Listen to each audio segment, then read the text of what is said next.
everybody. Sean Kennedy from Philadelphia, just checking in, and I wanted to share some exciting news with you about technique and teaching.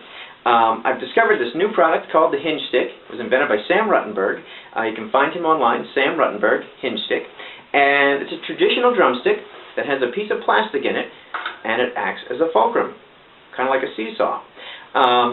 One of the biggest challenges I've had teaching students for the last 20 years, whether it's third graders or an adult coming back to start up again, is proper technique, the fundamentals, the roots of playing. And one of the hardest hurdles to get over for most players is, how do you hold the drumstick? I know there's thousands of ways people hold drumsticks all over the world. Some are very successful with non-traditional methods, and if that works for you, great. But as a teacher, I want to teach the kid a way that works and has a proven track record of success.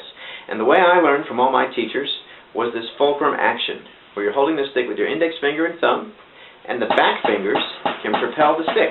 This is for matched grip, of course. Okay. Well, to get to this level, it takes quite a while. And if a kid's having trouble with this and holding the drumstick like a club, like a caveman, or they're pointing at the drums when they play, nothing's going to sound right. Their rolls are going to be sloppy, they're going to be frustrated, and then worst case scenario is they quit because they're frustrated. What the HingeStix does is it gives them an automatic sense of accomplishment and success, because you can't hold the HingeStix incorrectly. On the traditional stick, I try to say, on our Vic Firth 5A, index finger on the American flag, thumb on the other side, get your fingers on there. Little kids, they have trouble with that. Even some adults that I've seen, their fingers go all over the place. When I put this stick in their hand, there's no room for error, because you cannot hold this stick incorrectly.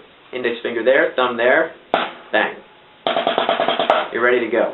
So if you're practicing doubles, the stick is nice and loose. You also can't hold the stick too tightly. You won't have that white knuckle grip, that death grip that a lot of young players put on the stick. You have to hold it loosely because of that hinge that Sam put in there. So it's good for your open rolls, single strokes, whether you're playing all wrist strokes, or you're getting into a wider stroke, like a Moeller style stroke. This fundamental fulcrum still helps you with all of those things. And it can be snare drum, the full drum set, marimba, timpani, and this goes far beyond just the snare drum. It gets into tons of other percussion instruments that we play with a matched grip.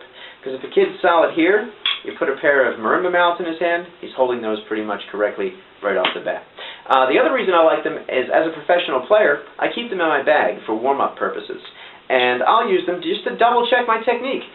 Because every player that's out there, every great player that I've ever met, folks that tour the world and play all over the place, I always say to them, how do you warm up? How do you keep in shape?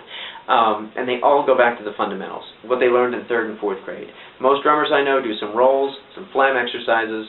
Most horn players I know, they do long tones and a few scale patterns. Basic stuff that we all have to keep making sure is very clean to keep us at the top of our game. And these sticks allow me to do that. When I'm backstage warming up for the big show, I can think, are my hands in the proper technique, or in the proper position? Am I using the proper techniques?